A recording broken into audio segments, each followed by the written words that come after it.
Led me along to your totally nude island. You took mine, you took my hand. Led me astray that day, I'm totally nude island. Once you hear the mesmerizing calls of the rarest of exotic birds, you become totally consumed by passion. Totally consumed by passion. Put on a strategically placed shell, raise a little hell. Frolic in the surf, sand and turf, on totally nude island. Darling, show me love, tell me lies. You do something to me, make it all through the night. Touch me once, kiss me twice. You do something to me on this isle of desire. Kissed by eternal sun, kissed by eternal sun.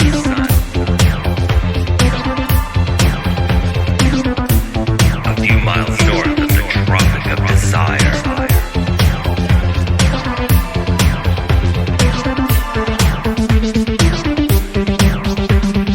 Totally new island.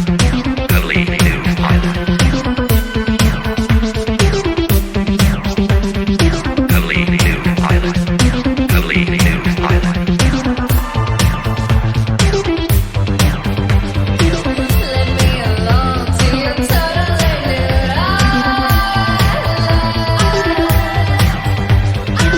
Led me astray to your totally nude island. Led me along to your totally nude island.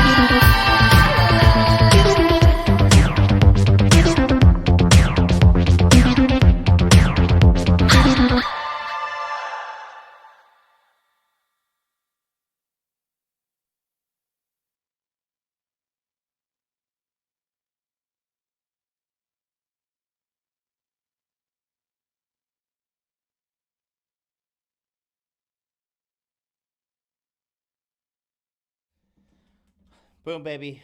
We're live. Welcome to Tokyo Crypto Show, episode number 38. Bitcoin has dropped 30% in November. Let's talk about it. I'm joined by the Cultivate Crypto himself, Charlie from cultivatecrypto.com. How you doing, Charlie? Pretty decent. Yes. What a time to be alive, eh? So yeah. Good week. Already middle of the week, man. This week for me has flown by. Yeah, it's, that happens from time to time. It's Thanksgiving in the States, having Thanksgiving, I guess, from Yep. tomorrow or the day after tomorrow for us, I guess. Yep. It's Wednesday morning for the East Coast and pretty much all of America right now. So good morning to you guys, and yeah, we're gonna talk about what's going on with Bitcoin today and what's going on in the States. Let's say what's up to people in the house real quick. Santiago, what's up? Extra Guac, what's up? Simon, what's up? Nigerian Don, what's up? Cody, what's up, my man? Says Moon Gang. Peter, what's up? Hi, gents. What's up, 5%ers? Yeah, man. So, I don't know, man. There seems to be... A disturbance in the forest. Yeah, there seems to be a disturbance in the forest. And some of the people I hear, some people whining, saying, like, crypto's a scam now, and... I don't know. What do you think? When you can get the best discounts, that people wish they could have gotten, since probably about May of this year. Yeah. People find a reason to do the opposite of probably what they should when it comes to investments. Buy the top, sell the bottom kind of shit. Adam says, I sold Bitcoin and bought a brothel. That's actually not a bad trade-off. Yeah, I would say that's real solid. estate. It's real estate and recurring revenue. Yeah, exactly. No, it's not bad at all. Just hire a manager. So, who's actually in the audience right now a little concerned about what happened recently? So, Bitcoin currently. Why don't we just jump into it, shall we, Charlie? Into the chart? Yeah, let's just do it. Hold on a second. Yeah, this one. Okay, here we go. All right, so the chart, I did on my show yesterday what it looked like at the beginning of November, and what it's looking like here at the end of November. not so great. But you can make money on the way down just as much as you can make money on the way up. The key thing here is that at the end of October, we had this price low of 7,300. Mm-hmm. We massively shot up in 3 days, or 2 days actually, from 7,300 to 10,300 roughly. Right, and that's the President China news, right? Right, on around Halloween, right? Mm-hmm. And then, of course, that's going to have a consolidation after that. But around here, 8,500 or so, we're expecting a bounce and then kind of basically breaking back out of that. That did not happen. Uh-huh. And so Bitcoin's actually since then gone down about 30%. And interestingly enough, so these zones that I have here are just simple support resistance areas based on past price action. Right.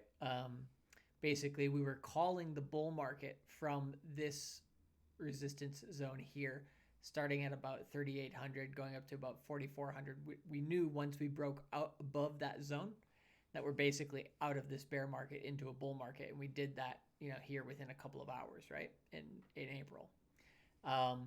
So what we've been doing here is, we hit that top resistance, and then we were kind of floating in the middle here, dropped down to the mid-tier one, and now we're dropping down to kind of this last major area of decent support. We do have one here from earlier this year around the 5,000 mark, this little chunk of buying here. Also, you could probably see a little bit over here around the same zone. Mm-hmm. So that has some support, but these are the major zones to pay attention to. And interestingly enough, this zone here, which is about 6,300 to 6,500, literally got touched exactly a couple of days ago, and the price bounced off of there from 6,500 now back up to 7,200. So these zones, do have reactions to them. We had the same reaction here. And these zones I put out here based on that price action a while ago. So it's interesting to see how it, it actually touches all of these technical things. But anyways, the most important thing looking out on it is that we have a wave 1, a wave 2, and then that means once we do finish this wave 2, unfortunately, we thought we may have been finished at the end of October. We've been proven false on that. So the next low period coming between probably December 18th and Christmas, that area probably being a low somewhere between, I would say 5,500 to 6,500, somewhere in that zone. And then end of December, early January, starting to get a bit of a better bounce from there. Technically, a wave 2 can go all the way down to the beginning of a wave 1. Right, so it could go down to 3,100 technically and still be bullish. Obviously, that's an extreme situation and probably would test a lot of people pretty hard. But at the same time, a lot of people would be buying too. So I don't think we would get that low. Yeah. But yeah, finding that area where we will get it, because we got one bounce here, right? But it wasn't enough to catapult us out of this. So we need one really strong zone out. The one other interesting thing is the RSI down here. So RSI is the relative strength index, shows you how strong the price is compared to what it's been at in the past. And here you can see the last time we were this low, right now we're at 32. This right here, 32 RSI. We got down to 26 here on the last dip. And on this dip in September, we got down to 19. So 19 to 22. So let's say 20. The last time we got down to 20 RSI.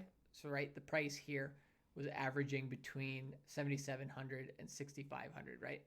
The last time we had that RSI around 20 was back here around, let's see, right here, November 27th of last year. The price was about 3,800. So with the same, level of dip, the price has increased. So higher lows still are coming, which means it's growing. So yeah, RSI usually does not stay down this low very long. It may dip, and this is on the daily chart, it may dip here a little bit lower again or go sideways here, but I expect a majority of up action in 2020. All right. Well, I mean, 2019 was a even if you bought at the beginning of 2019, You've doubled your money. minimum, yeah. Yeah. Just wild. What about people who are like maybe panicking right now? So how certain are you? You think 5,000's definitely around the corner? No, I don't. We don't have to get to 5,000, right? We could turn around in this support resistance zone here of 62 to 6,500 or so. Mm-hmm. That's just as easy. I mean, what we did here, right, in the past two ones, we went above and below this box, and then we kind of straddled the bottom, dropped. Right. This one, we went in between it, had a quick dump below it, and then jumped back above it, right? So something like that could happen again, where we hit it, we test it again later this month or in December, and then we break out here.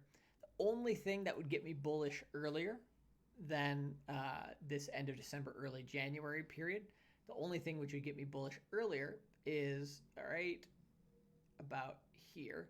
If Bitcoin were to end November above 7,800 or 7,750, somewhere in there, if Bitcoin were to get back above that level, and on the daily, it doesn't look that big of an issue, right? That just in the course of what, 3 days, if we had 3 more price bars going above here, if we did close the month above that 7,800 or 7,700, that would be positive.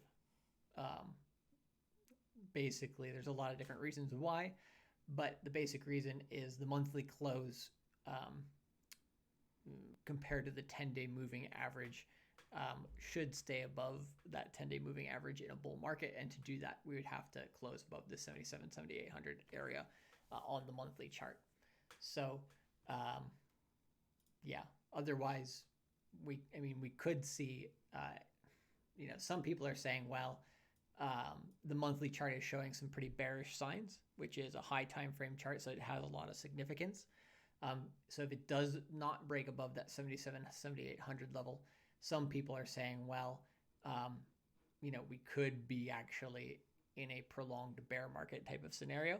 That would be the extreme opposite reaction, where generally what I've seen, especially this year with Bitcoin, is that when people are bearish, like around here, people are generally bearish, pretty quiet market, and then we just wowed the socks off of everybody, and then everybody got super greedy, right? And then people were buying throughout this period here, and then Bitcoin did the opposite. Right. Now people are fearful again. People were fearful, here, here, and here, but they're more fearful now. They're starting to talk about those, going back into a bear market, going below 3,000 type scenarios. And when people start talking and actually believing about those types of scenarios in a bull market, generally, in my opinion, that's kind of a good counter trend or counter indicator, something you should do the opposite of, or something that you should take with at least a grain of salt. So Bitcoin still is very, very bullish. Another thing which you could look at here is, I'm not sure how many people will really notice this that much, but if you basically take the top here and then the bottom area here, this is what we have, a pattern called a bull flag, which is a channel going down, and eventually it will pop up here. And once it does pop up above like that $8,000 or $8,500 level again, then once that channel breaks to the upside, that's very bullish. So this is what they call a bull flag. So just this continuing consolidation in a wave 2, both for Elliott wave and based on this type of channel pattern, are both still very, very bullish for 2020. And with halving coming, supply getting halved. I talked about this on my show yesterday. What basically the price of Bitcoin, let's see here, where's the box thingamajiggy? It was here. So basically the price of Bitcoin, cost of production for Bitcoin right now is argued to be anywhere between about $6,400 and $7,400 per Bitcoin to create one, something like this. All right, so this is the zone of how much it costs to actually make a Bitcoin these days by mining it, right? Then when the halving comes here in May, right, supply is reduced by half. So that cost of production automatically doubles. So 6,400 double is about 13,000. And then 7,400 doubled is about 15,000. So here we just go after the halving, not directly on the day of the halving or directly after the halving, but in general, after that period of time, we should have at least a minimum floor of Bitcoin. Of course, it can be undervalued for a decent period of time, even going into the halving and then shooting off. But at some point in the second half of 2020, the price will need to get to 13 to 15,000 as a base level of cost of production. So if you're looking at like a minimum price over the next 1 year, that's basically baked into Bitcoin's code. It almost has to happen. Interesting. Very, very interesting. I know a lot of people are kind of unsure and a little scared or whatever right now because, this is, for most of them, this is their first rodeo.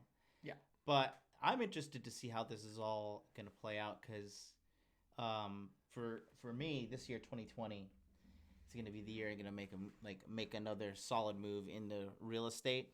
So my goal with the whole cryptocurrency thing is, can I score excuse me, can I score a house with what I've traded and earned using Bitcoin, Bitcoin exclusively? Yeah, and the way to do that faster, or to continue to actually work towards that goal better, is anytime you get below Bitcoin's price gets below like your average buy-in price that you've bought in at so far. So let's say, for example, your average buy-in price is like $5,000. So all the Bitcoin you've bought up into this point of history, you've usually bought in at $5,000 roughly on average. If it ever gets below or close to your average buy-in price, if you've been in this game a while, then that's an area to basically at that area or under, or a little bit above, you continue buying more at that area. Right. If you got in, let's say, in the second half of this year, and Bitcoin's price is down, you just hold that, and you either buy more by cost averaging in over a period of time, or you just hold it. You don't want to move it too much until you're in profit.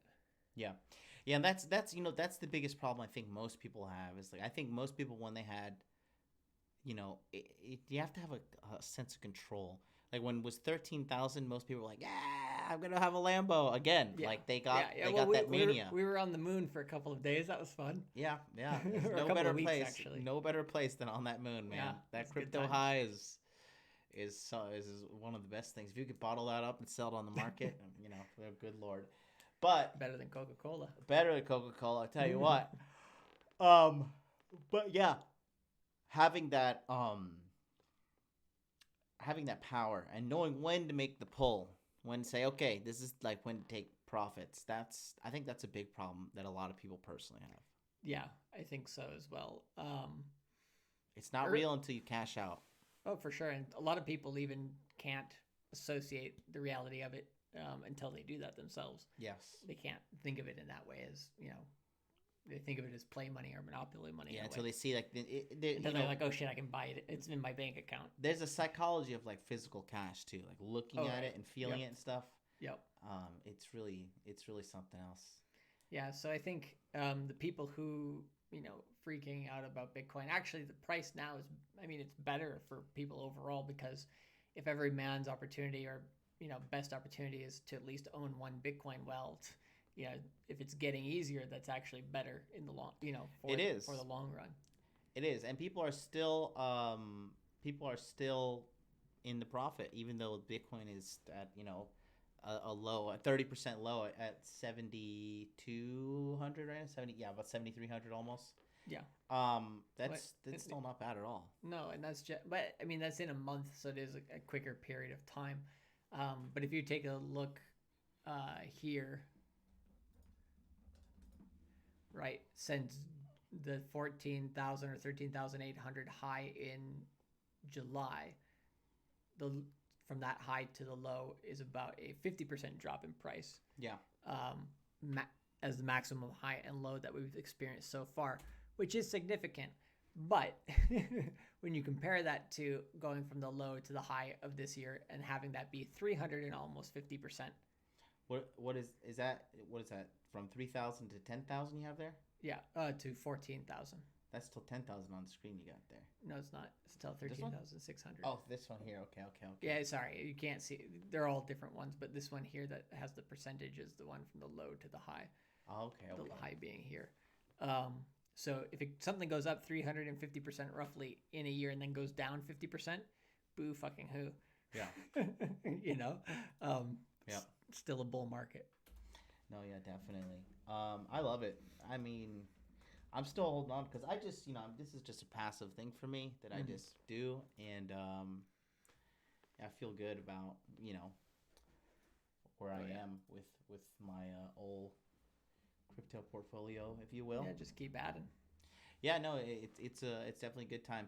I am correct says you'll be lucky to see BTC hit 8 to 10,000 before year's end. Then BTC will drop to mid 3,000s to 4,000s by December 31st.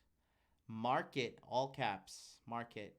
Spend your money wisely and jump for joy in August 2020. So I think what he's trying to say is, do you think? Hold on. First, let's ask you this because I don't think. Do you think Bitcoin's going to go to 4,000? No. Okay. So, well, I wish by December 31st. Here, let me pull something up for you. Which is just okay. Hold on for a second. Oh. It'll just show you the psychology here. Which, to be honest, anything can happen. So I'm not saying it's, Bitcoin going to zero is also a possibility, not within the year, but it is a possibility. Let's see here. I gotta pull this oldie but a goodie up because this will just show you. There we go, perfect. Gotta just show this. There you go. So this is fucking Tyrone Bigum's dream. Y'all got any more of them $3,000 Bitcoins? Everybody would want that. Yeah, that's so true. It's so true how people think. They now think that $3,000 Bitcoin is a discount. Yeah, well, they think it's the end of the world. Like, if we hit $3,000 again, Bitcoin's going to zero, or blah blah blah blah blah.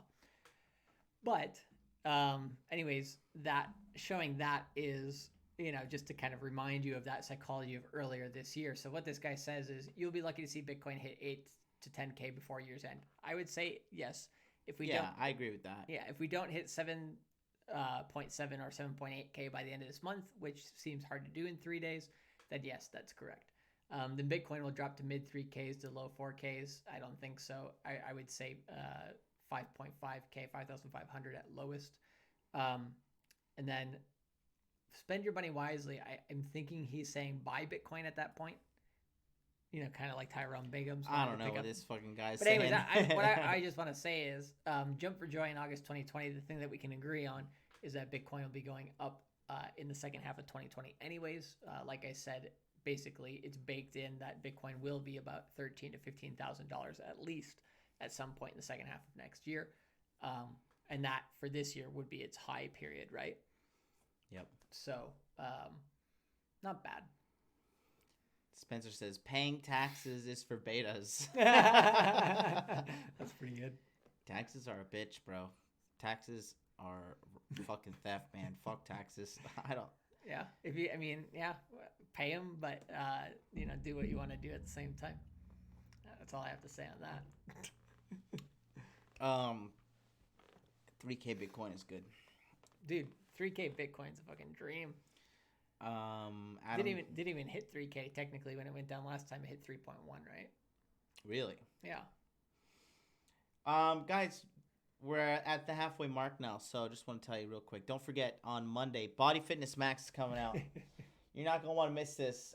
I think I didn't add to the promo this time, but I will tomorrow. I promise. Check it out. Don't forget.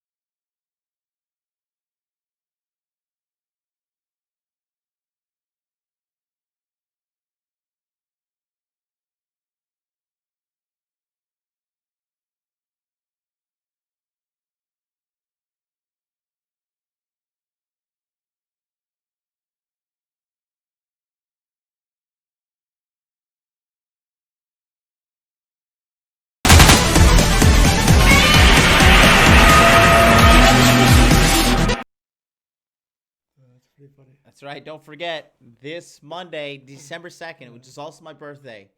I'm going to be giving back to you guys in the whole sphere between my show and Charlie's show. It never hurts to be in good shape, right? We talk, Oh, for we sure. have our fitness talks here and there, and we've been talking about it more than usual lately. Obviously, because I've been on this real big health kick lately. I'm hell bent on just really optimizing my health again, and this course is literally like I was showing Charlie earlier, like how lean I got off of this course. When I was doing this in when I lived in Osaka. Check it out. This is how lean I got. I actually got leaner than this, but this was just pretty much when the results were really starting to show themselves. 100% for free. You don't need any like crazy supplements or crazy workouts, nothing like that. If you're just looking to be, leaner, have higher energy levels, feel good when you're out on a date and know like, hey, if things go good, she's not gonna run away when I take my shirt off. This is it for you, man. Or if you just want to live like, if you're just living that, that high level, high achiever lifestyle, if you're like that corporate badass who's like number one sales guy, so you got to be in peak shape, wake up, do like 6,000 crunches at like 5 a.m. and this is one of those ways that can help you just optimize your life. So don't forget, if you want to get on the waiting list, you can just go to modernlifedating.com/body language and then scroll down, click on this link right here, and then put your best email address in right here, and then hit subscribe, and you'll get a notification on this Monday, December 2nd. I gotta say, I've been like I said, I've been exercising pretty much daily. I think that's why I've been sleeping a lot extra too lately. But I gotta say, I have been feeling physically. I've been feeling good. That's great. Yeah, feeling energized. Things are good to go. Yeah, that's great. And what like you added a couple of things in there. Which movie was the Jean-Claude Van Damme movie from? Oh, from Bloodsport. Oh, okay. I thought that was Bloodsport, but don't remember that scene exactly, but it was pretty good.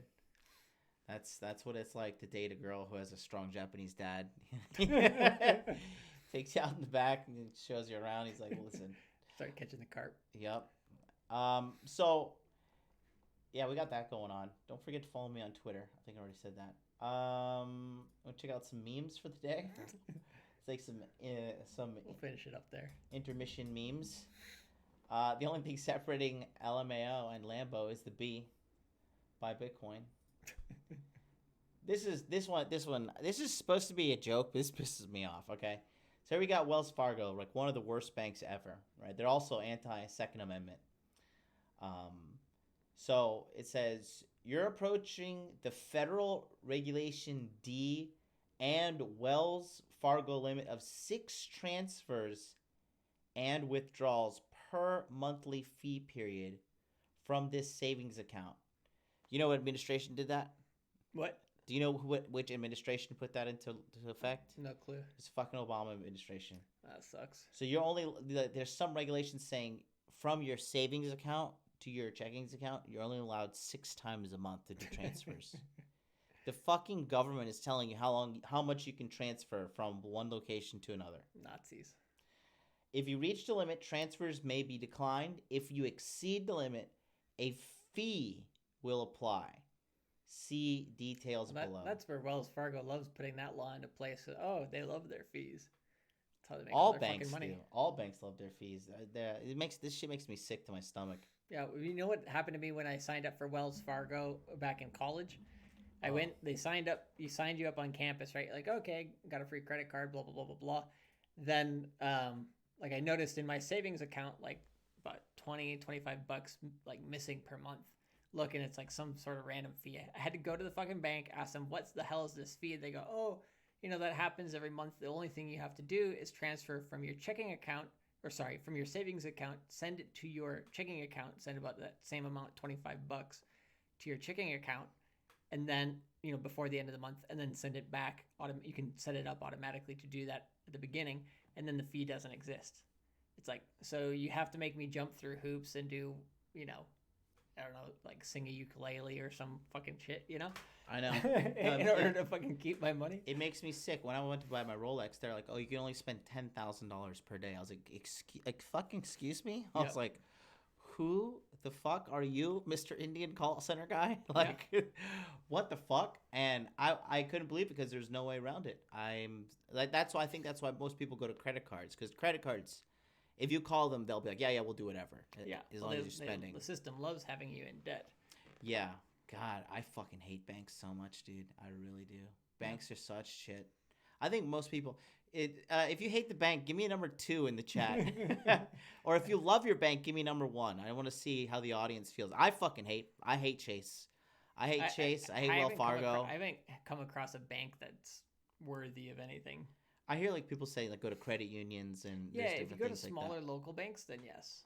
Like I think those, like in Germany, for example, the only banks that have been doing well have been the small local banks, and they're the ones who make the economy better. Overall, the more banks we have, actually, the better. But yeah, all the money is kind of concentrated with those fuckers up in Jamie Dimon and all those fuckers. Good Lord, there's a lot of people. Oh, Josh loves his bank. Okay, well, good stuff. I wish. Oh yeah, there's Jack.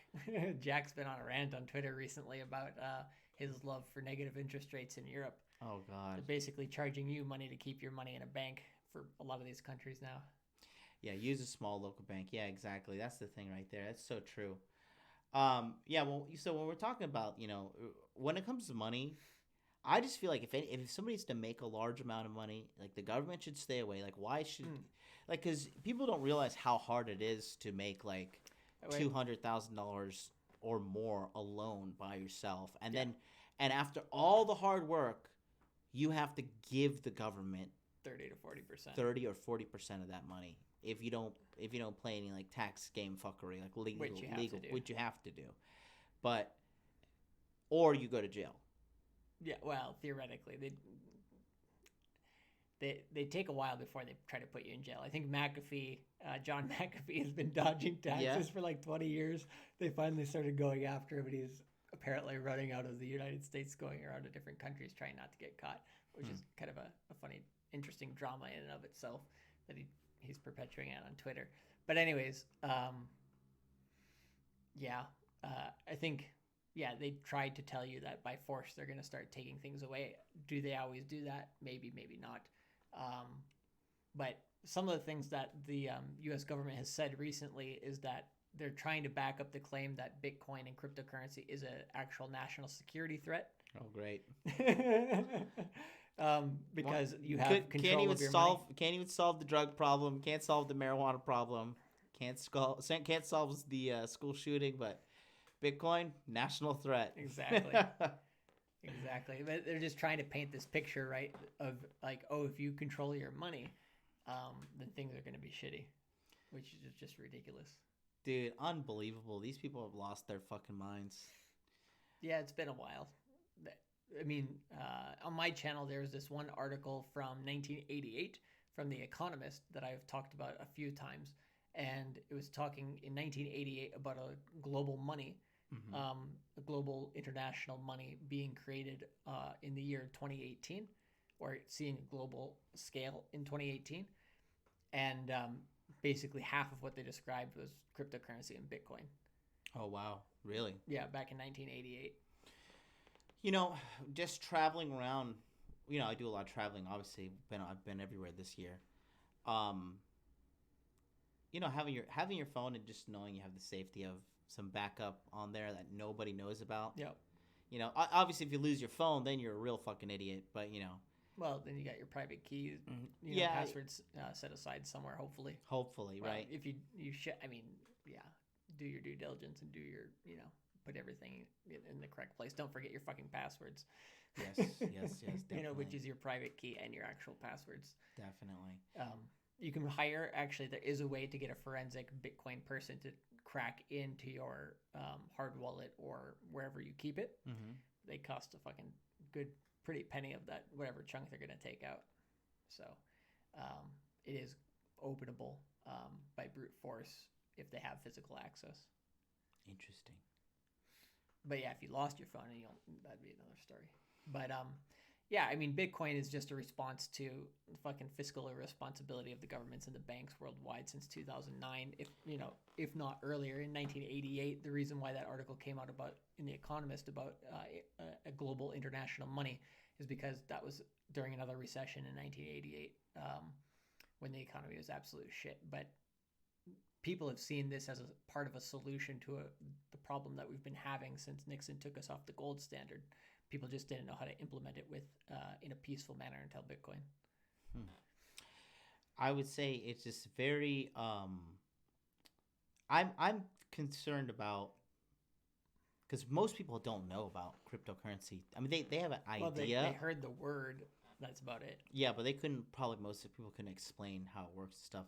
But so I think either one of two things. Either this is extremely ripe soil that we're on, in regards to a future investment, or this just will never get enough people together to make it take off. Well, it depends on what you think about making it take off. If it's going from $0 to $7,200 in the course of 10 years, is that taking off or not? In the course of history, I mean, that's amazing. Yeah, That's for a sure. unicorn type company. Something that, in terms of valuation going, that quickly up does not usually happen in the history of money.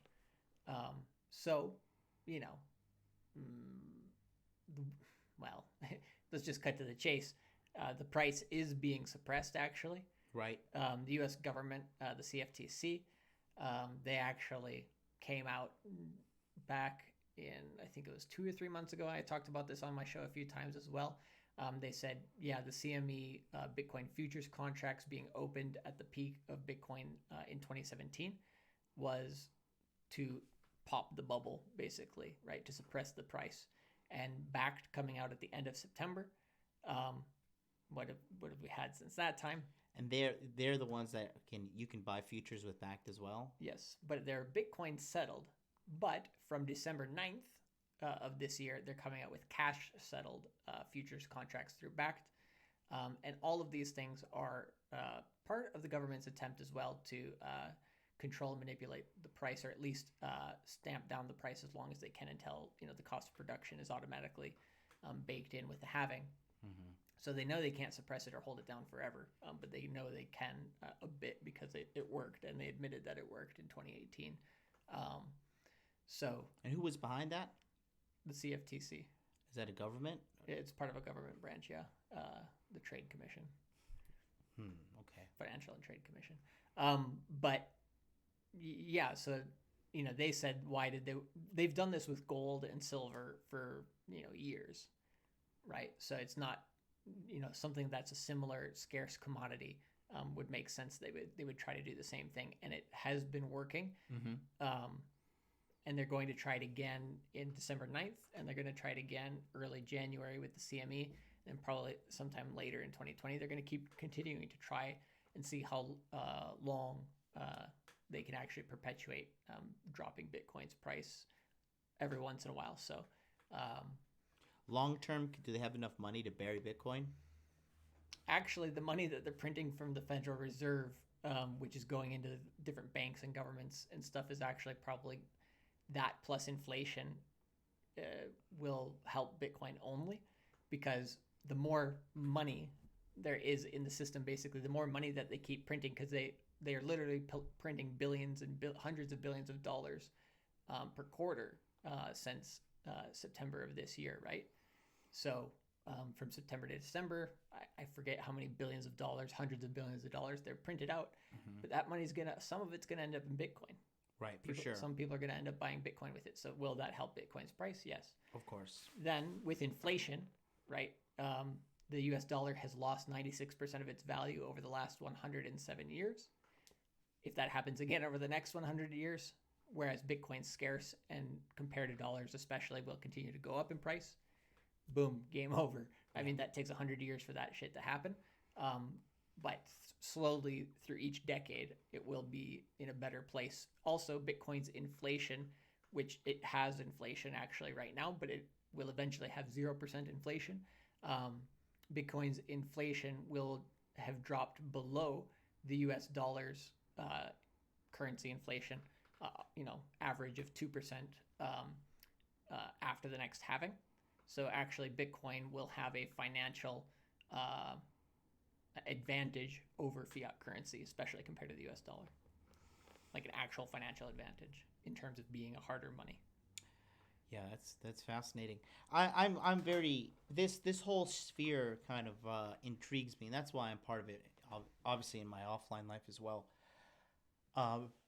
Yeah. It doesn't happen overnight. That's for fucking sure. But the No, volatility, no. the volatility is your friend. That's why I say, in order to hedge or protect your portfolio, learning how to trade about 20% of what you got, 5% at minimum, 30% maybe maximum.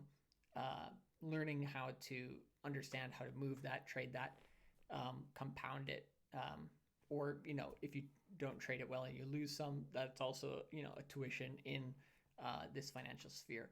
But if you can at least play with it and understand that, then when the big ups or the big downs come, you can leverage yourself positive to make a shit ton more money than you would have otherwise than just by holding Bitcoin alone. Right. In terms of longing it, but also when it goes down, you can find ways to benefit from the price going down. So either way, as long as you do it on major trend to change points, you can make a pretty good chunk of change on a yearly basis with Bitcoin going forward if you know how to understand that information as it gets presented to you.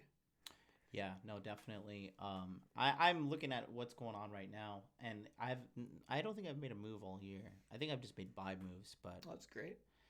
yeah, I'm considering to make a move with some of my holdings right now. Looking at what's going on recently, but Well, remember the last time you wanted to make a move? I know. It was like, $100 within the bottom. No, I know. So that's why I'm I'm very hesitant in a positive way, hesitant to make any abrupt moves. Oh, for sure. With regards to cryptocurrency, it's always good to be well thought out, and it's never that bad as you think it is in Bitcoin. Like even right now, I mean, Dude, we lived through 2018 after that 2020 high or 2017 high of 20,000, and we were in that until 3,100. Fucking, even if it went down to 2,000, I wouldn't be phased. Yeah, I mean, I just find a way to make money going down to that level. And actually, the lower it goes in terms of dollars, the higher the percentage shifts with each dollar, meaning the more money you can make or the more Bitcoin you can accumulate as the price gets lower. So if you are playing a downtrend that's going to be extending for quite a while, and you see that definitely coming, you can easily make anywhere between $1,000 to $20,000-$30,000 within a few weeks, depending on how much you're leveraging. Yeah. Leveraging something I'm not even considering. I'm just No, thinking, I know like, you have to understand the chart, so you have to understand big what you're time. looking at. Yeah. And that's why your But- crypto group's all about, right? Yeah, and leveraging long is almost not a risk at all, because you can automatically put in a stop loss. Let's say you're going to try to long it, right? And you think the Bitcoin price will go up $1,000. You're betting one Bitcoin at 10 times, so you have a chance to gain $10,000, right? And you put a stop loss below your price, about $100 or $200, loss, right? So you're risking $200 to make 10,000. If you're right, great. How many times can you make that bet before you don't want to make that bet anymore? If you keep losing it each time, that's the only thing you have to be kind of careful about, right? You're not going to continually keep betting long if it keeps going down, right? Right. But if you do hit the right area for a bounce, or even after it hits a low and then starts bouncing back up, that's actually a better time to jump in for a long, because it's confirmed that the price is going up. And then, sometimes it's no-brainer money. So there's a lot of good things you can do with trading it. You just have to be very, very patient. It's like deer hunting. Sometimes you just got to sit in the stand all day and nothing happens. Yeah, and watching the charts can be like that sometimes. I definitely learned that trading every day is just not my cup of tea. You want to go through some of the opportunities aren't there every day either. Let's go through some of our tabs we got here, and then we did that. This picture is kind of cool. I got to get going here soon. Yeah. But this picture is just kind of badass. This is a mining farm in Russia. So these are all the ASIC miners lined up against the wall here, all in neon green or whatever because they're running at night. But these things make a lot of heat and a lot of noise. You have to wear earphones around them or whatever because it's like industrial level, like data center kind of loud. And then it also puts off a lot of heat. So the outside of the building looks something like this. Oh wow. Looks like fucking nothing, right? But Yeah. they use the wall here that all those miners are up against to cool them off because it's in fucking Russia. Yeah, yeah, yeah. And so the reason why I mention this is because there's a cool article here. It's just Russia's largest Bitcoin mine turns water into cash, hydroelectricity being used to make a lot of Bitcoin. And also they're just in a good situation, cheap electricity, cold, cool area, cheap infrastructure. Just buy the machines and run them.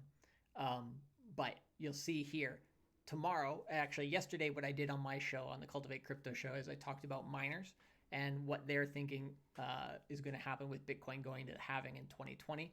We went through half of the video yesterday. Some of the points I actually mentioned sprinkled throughout what I talked about today here, but also there's some others that we discussed on yesterday's show. But tomorrow I'll go through the second half of that video.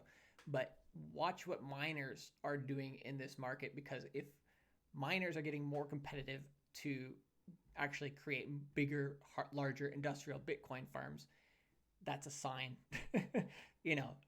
on where things are going, because they were throwing these fuckers away in China back in last November, right? A year ago. They were trying to throw all this stuff away. Bitcoin was dead, and that's when it was really fucking dead. But now the Bitcoin price is down, and these guys are building larger and larger and larger mining farms. It's not going down that much longer. So buy fucking Bitcoin. Alrighty. I think that's going to do it for us today, guys. So we want to say thank you so much for tuning in and listening today. Don't panic. Everything's going to be fine. We'll be here to say I told you so as usual.